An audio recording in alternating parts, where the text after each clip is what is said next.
Inglês fluente para caminhoneiros nos Estados Unidos entra em vigor amanhã e medida vai afetar brasileiros. FIFA deve registrar prejuízo na primeira fase dos jogos por anúncio de presença do ICE nos estádios. 7 estados e várias cidades americanas estão pagando para atrair novos moradores. Com calor escaldante, médicos alertam para os riscos da exposição solar prolongada.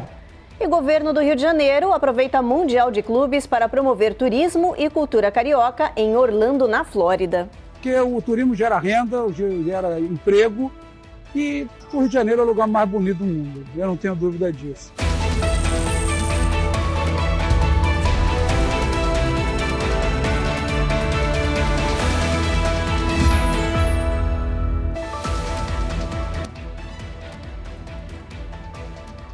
Olá, o Jornal Américas no Ar está começando.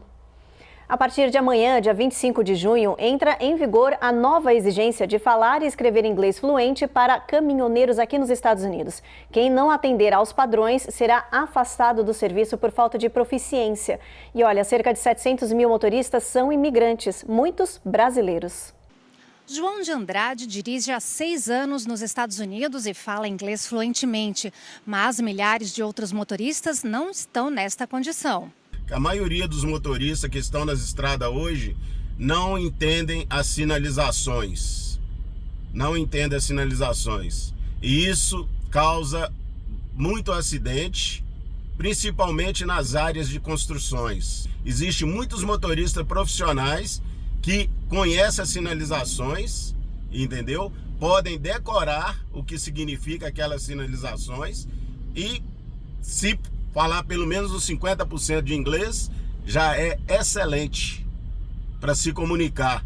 Amanhã entra em vigor a medida que exige que todos os caminhoneiros falem inglês com proficiência ou podem perder sua licença para dirigir nas estradas.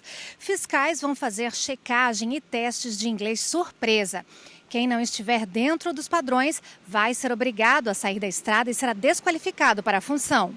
Mas isso pode ser um problema num país que já sofre uma grande escassez dessa mão de obra especializada. Hoje, cerca de 3,6 milhões de motoristas de caminhão são responsáveis por 70% de toda a carga transportada no país, produzida, vendida e consumida. Deste total, 18% são imigrantes, o equivalente a cerca de 700 mil motoristas. Estima-se que mais de 20 mil caminhoneiros sejam brasileiros, que atuam principalmente na Flórida, Nova Jersey, Califórnia e aqui em Massachusetts. E muitos não falam fluentemente inglês. Essa atitude do presidente Trump, vai prejudicar muito a área dos motoristas, porque vai faltar muito motorista, mas poderá ser benefício para aqueles que ficarem, porque aumentarão as cargas, terão mais trabalho para quem ficar e também o salário. Os caminhoneiros são considerados a espinha dorsal dos Estados Unidos, geram impacto direto no PIB do país e mantêm o abastecimento nacional funcionando. Sem eles, mercados, hospitais, fábricas param. Essa lei assinada pelo presidente Trump não é nova. Já existia antigamente, mas tinha sido suspensa pelo então presidente Obama há quase uma década. A medida visa garantir que os motoristas possam se comunicar e, principalmente, entender os sinais e placas de estrada. A Suprema Corte Americana deu sinal verde à Casa Branca para retomar a deportação de imigrantes a outros países com um aviso prévio mínimo. A decisão foi considerada uma vitória para o governo Trump. A ordem da Suprema Corte suspendeu a medida de um juiz distrital que defendia o direito dos imigrantes de contestarem o processo legal e a ordem de deportação. Agora, o Departamento de Segurança Interna vai poder deportar imigrantes para outros países, como El Salvador e o Sudão do Sul, por exemplo. A nova decisão do Supremo vem na esteira das polêmicas medidas que permitiram cancelar o status de proteção temporária e a liberdade condicional para centenas de milhares de imigrantes. Com isso, o tribunal abriu caminho para o governo tratar até 1 milhão de imigrantes como passíveis de remoção, o que antes não era possível. Agora, esses imigrantes podem ser deportados para outros países que enfrentam guerras, doenças, insegurança alimentar e regras legais próprias. Funcionários da Flórida colocaram em marcha a construção de uma prisão de indocumentados no meio de Everglades, que é uma área de pântano rica em vida selvagem e rodeada por crocodilos. A gente chegou a falar desse assunto aqui no jornal, que o governo do estado estava estudando criar esse centro prisional chamado Alcatraz dos Crocodilos nessa região. Pois é, agora a medida virou oficial. Autoridades da Flórida iniciaram as obras nesta semana. Eles estão construindo um centro de detenção para indocumentados numa pista de aeronaves do Everglades, que é uma área pantanosa cercada de crocodilos, cobras e outros animais. O espaço tem 99 quilômetros quadrados, pertence ao município de Miami-Dade e está sendo usado sob poderes emergenciais do estado.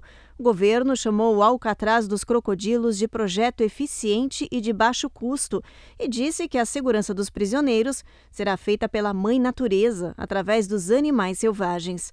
As autoridades esperam que essa prisão esteja pronta para receber os prisioneiros na primeira semana de julho. Num primeiro momento, será construída uma cidade-tenda temporária para receber esses imigrantes. A construção das instalações foram recebidas com duras críticas de grupos de defesa do meio ambiente, que prometeram recorrer na justiça. No próximo bloco, tem o prejuízo da FIFA na primeira rodada do Mundial de Clubes por causa do anúncio de que o Ice estaria na porta dos estádios. E tem também o curso gratuito de Ciências da Computação da Universidade de Harvard, online em português para a nossa comunidade.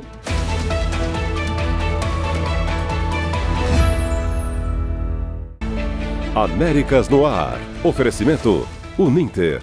A melhor faculdade para brasileiros nos Estados Unidos. Acesse uninteraméricas.com e inscreva-se já. Sendwave. Envie dinheiro para o Brasil sem taxas de envio. Aproveite $15 com código promocional RECOR15 no seu primeiro envio. Envios BR. Solução de envio para suas compras e negócio dos Estados Unidos ao Brasil em apenas 5 dias. Use o código RECOR20 e ganhe 20% de desconto no seu primeiro envio. Vida Máxima Account. Orientação especializada e suporte para sua legalização nos Estados Unidos. Seu futuro é agora. Use o código VIDARECOR e ganhe uma consultoria grátis. E você tá aí bem distraído no intervalo, né? Então, olha, aproveita esse sininho que tá aparecendo aí embaixo e ativa ele. Não esquece de se inscrever no nosso canal e sempre deixar aquele like. Uma curtida é sempre boa, tá?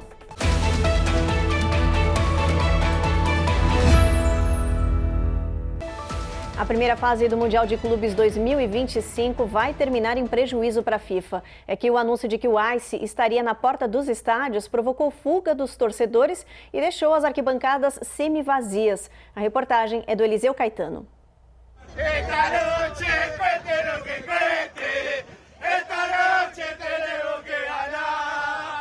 É mais um dia de partida, com um fluxo de gente chegando aos estádios. Mas ao contrário do que a cena mostra, o número de presentes tem sido muito menor que o planejado.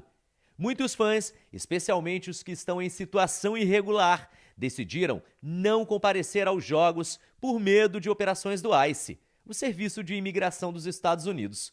O resultado são imagens como essa: arquibancadas vazias, cenário raro em competições desse porte. Na primeira fase do torneio, os estádios têm capacidade total para cerca de 979 mil pessoas, mas a média de ocupação até agora foi de apenas 56%. Muita gente simplesmente não apareceu. A FIFA tentou reagir e reduziu o preço dos ingressos de $359 para 60 e até $20, sem conseguir reverter a situação. Já se estima um prejuízo de mais de $30 milhões só nesta etapa. Os que decidiram arriscar e foram ver as partidas contaram que não enfrentaram barreiras e conseguiram entrar sem problemas. Tem muitos amigos que deixaram de vir para o jogo com medo, mas é mentira, todo mundo está de boa, polícia só estão guardando a segurança, não tem ICE, não tem ninguém, só foi no boato. Ei pessoal, vem para o jogo, meu. Estamos aqui, vamos curtir de verdade. Isso é mentira, mentira, mentira, mentira. A própria agência de imigração divulgou nas redes sociais que haveria agentes nos entornos dos estádios. O ICE chegou a afirmar que estaria agindo disfarçado. A declaração gerou reações negativas da FIFA e contribuiu para o clima de insegurança entre os torcedores. As medidas do ICE também afetaram outras modalidades. Nesta semana, o time de beisebol de Los Angeles proibiu a entrada dos agentes migratórios no Dodger Stadium. Eles pediram acesso ao estacionamento do complexo, mas a direção negou e disse que o jogo aconteceria sem a presença dos oficiais. Em um ato simbólico, a cantora e influenciadora Neza cantou o hino nacional dos Estados Unidos em espanhol, num tom de protesto.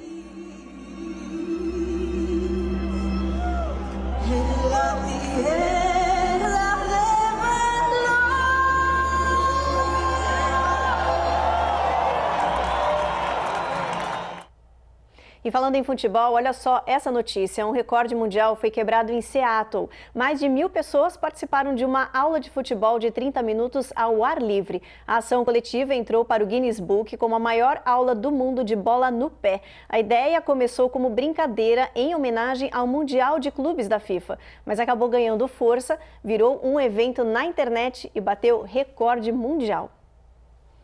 Já pensou em ganhar dinheiro para mudar de casa e ir para outra região dos Estados Unidos? Olha, acredite, isso é possível. 7 estados, cidades e vilas aqui do país estão oferecendo incentivo financeiro para atrair novos moradores.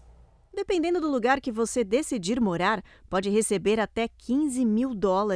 A Virgínia Ocidental é um deles. Além do dinheiro, o estado oferece aos futuros residentes uma série de incentivos que você pode aproveitar por 2 anos em diferentes cidades que decidir morar. Mas calma que para se qualificar para esse programa, você precisa se encaixar nos critérios. Tem que estar trabalhando remotamente, fornecer comprovante de emprego e de renda, ter capacidade para se mudar em 6 meses e ser cidadão ou ter green card. Quem se interessar, basta acessar o link que está aparecendo na sua tela agora. Tulsa, em Oklahoma, Topeka, em Kansas, Baltimore, em Maryland, Hamilton, em Ohio, Ketchikan, no Alasca, Newton, em Iowa. Também estão oferecendo incentivos financeiros, aluguel para moradia, ajuda para comprar casa, benefícios para recém-formados e muito mais. Os valores variam de $10 a $15 mil.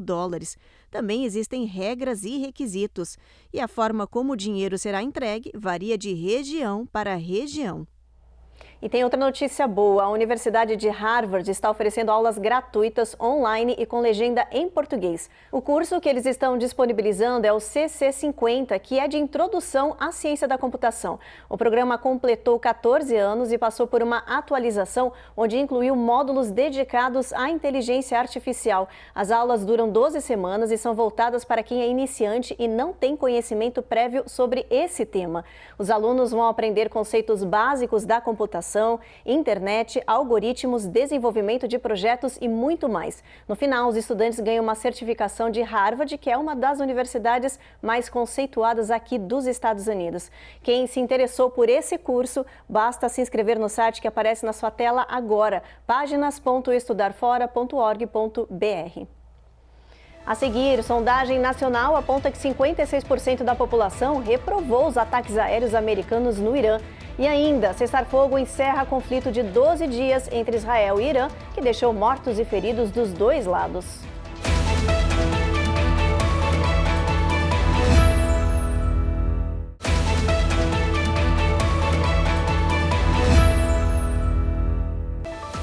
A decisão da Casa Branca de lançar ataques aéreos contra o Irã foi considerada impopular aqui nos Estados Unidos.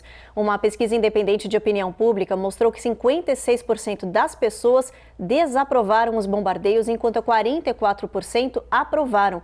Muitos acreditam que esses ataques colocam os Estados Unidos na mira de extremistas e podem tornar o Irã uma ameaça ainda maior para o país. A maioria dos entrevistados também expressou desconfiança sobre as decisões unilaterais do presidente, sem apoio do Congresso norte-americano para esses bombardeios. Olha, na teoria, o poder de declarar guerra nos Estados Unidos pertence ao Congresso, mas na prática, cada vez mais os presidentes vêm aplicando essa capacidade e dividindo opiniões aqui no país. Só que esse impasse entre legislativo e executivo não é de agora não, é bem antigo. O presidente Donald Trump ordenou ataques às instalações nucleares iranianas sem consultar o Congresso. Uma decisão embasada no artigo 2 da Constituição, que o define como comandante-chefe. Mas pela lei de 1973, ele teria 48 horas para justificar a ação ao Congresso. O problema é que, na prática, os parlamentares raramente cobram explicações e os tribunais quase nunca interferem. Resultado: o legislativo consente, enquanto os presidentes norte-americanos ampliam cada vez mais o uso da força unilateral.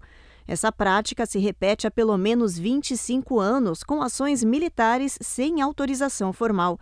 Obama fez isso na Líbia, Biden no Iraque e o próprio presidente Trump havia bombardeado a Síria em 2017 e agora o Irã. Desde a Segunda Guerra Mundial que o Congresso não declara oficialmente uma guerra, mas aprova verbas militares e autoriza intervenções indiretas. A Carta da ONU diz que disputas entre países devem ser resolvidas de forma pacífica, autorizando o uso da força apenas em legítima defesa. Mas na prática não é bem assim, e essas violações geram mais desgastes diplomáticos do que sanções reais.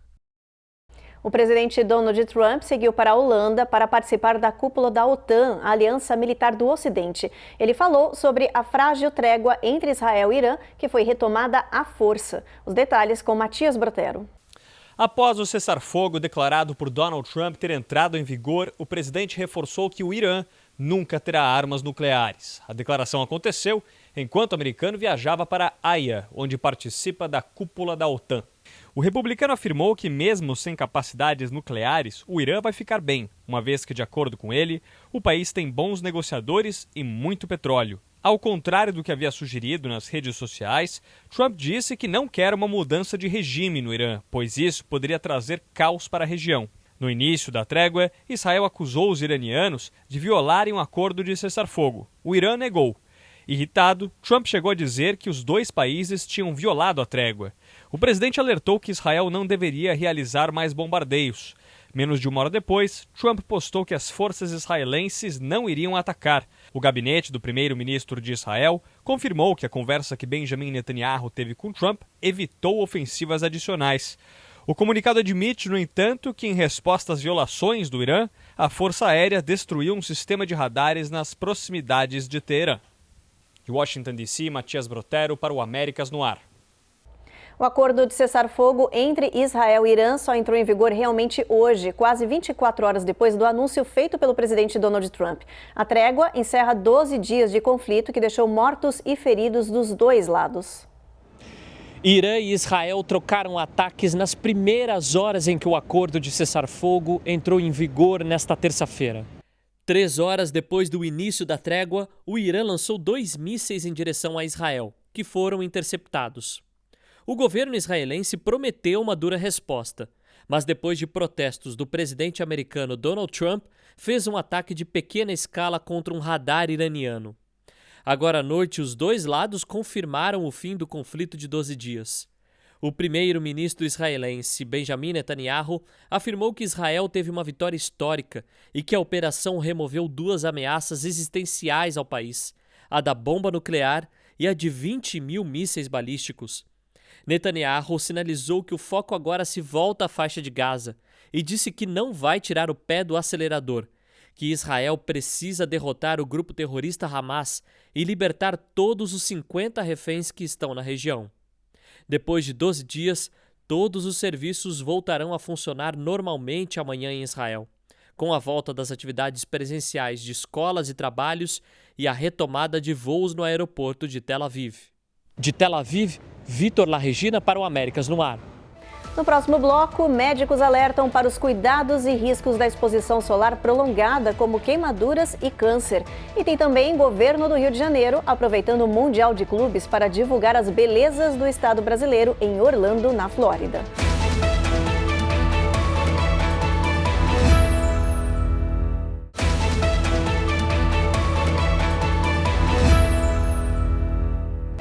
Parte dos Estados Unidos ainda está em alerta para temperaturas escaldantes e mortais. E com esse sol brilhando forte, tem muita gente optando ir às praias e às piscinas sem saber o limite e os perigos da exposição. A reportagem é da Cone Rocha. Praia, parques, piscinas. O que não falta neste verão é gente aproveitando o calor intenso. Mas o alerta dos médicos é claro: o sol em excesso pode causar queimaduras dolorosas e aumentar o risco de câncer de pele. A dermatologista Susan Messick, da Universidade Estadual de Ohio, explica que a queimadura solar pode levar até 5 horas para causar danos. If you're starting to feel uncomfortable, you've already experienced the start of a sunburn. Se você começou a se sentir desconfortável, já é sinal de que a pele está sendo danificada, afirmou a médica. Ao menor sinal de ardência, a recomendação é sair imediatamente do sol, buscar sombra, tomar banho frio, aplicar compressas geladas e usar cremes à base de aloe vera para aliviar a pele. A médica também aconselha a evitar cremes muito grossos ou oleosos, que podem prender o calor na pele, piorar a sensação de queimação. Mas a melhor forma de evitar o problema ainda é a prevenção. A recomendação é usar roupas com proteção UV, chapéus, óculos escuros e aplicar protetor solar com fator 30 ou mais, pelo menos 15 minutos antes de sair de casa. E reaplicar a cada 2 ou 3 horas. Segundo a American Cancer Society, os Estados Unidos devem registrar mais de 112 mil novos casos de melanoma em 2025, o tipo mais grave de câncer de pele. E uma pesquisa recente mostra que quase 1 em cada 3 adultos americanos relata ter tido queimaduras solares frequentes só no último ano aqui na Flórida, onde a radiação solar é mais intensa. O risco é ainda maior, por isso os cuidados com a pele devem ser redobrados, principalmente em crianças que têm a pele mais sensível. A dica é simples: aproveite o sol com moderação, mas sempre com proteção e cuidando da sua saúde. Outro problema que também começa agora com o sol escaldante são os casos de afogamento aqui no país e os pais precisam ficar atentos. Um vídeo impressionante mostra um momento aterrorizante em que uma criança de 6 anos cai na piscina e é resgatada por um bom samaritano.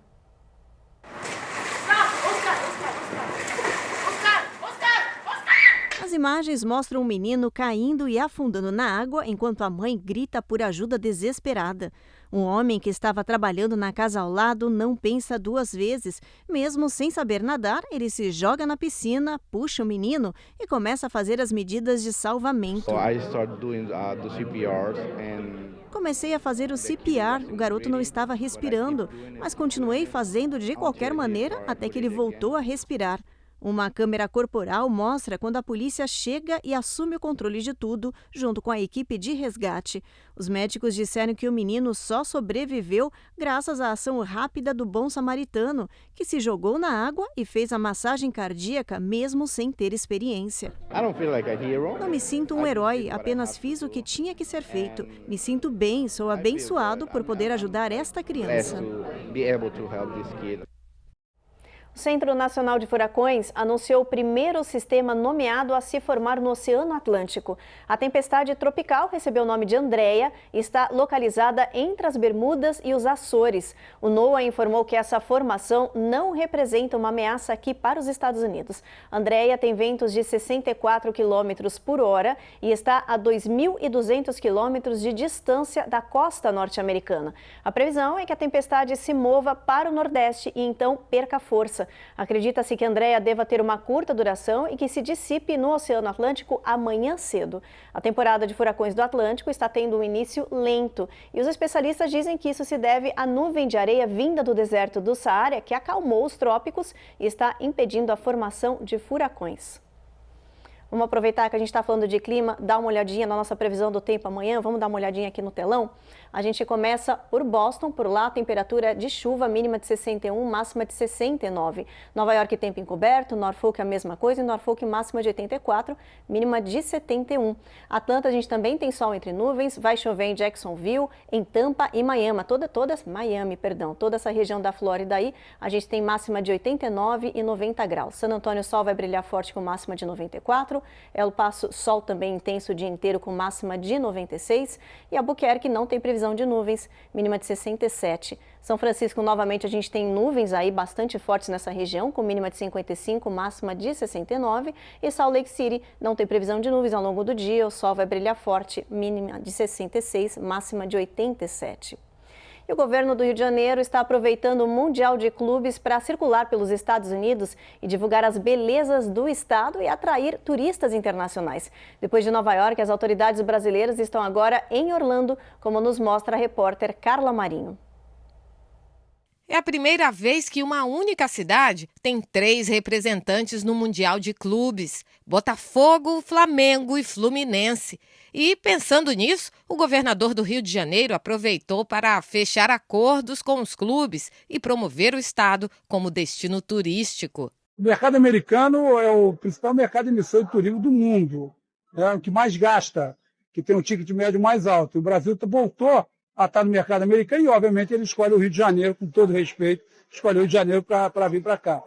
E o americano, todas as pesquisas que nós fazemos, o americano destaca a questão da cultura e o esporte. O que o apaixona pelo Rio de Janeiro, o que quer buscar no Brasil. A cultura e o esporte tem muito a ver uma coisa com a outra. O esporte, o futebol é um patrimônio imaterial da cidade do estado do Rio de Janeiro. Então a expectativa é atrair mais americanos, aumentar o número de mais de 160 mil americanos que vieram para aqui que vem, porque o turismo gera renda, gera emprego, e o Rio de Janeiro é o lugar mais bonito do mundo. Eu não tenho dúvida disso. O governo carioca criou espaços dedicados aos times em diferentes regiões do país. Aqui em Orlando, por exemplo, foi a Casa do Flamengo, que conta com história do time, prêmios e muito mais, e que virou ponto de encontro de torcedores. Estou morando em Portugal e viemos aqui para assistir a essa Copa do Mundo de Clubes e vamos ficar até o final.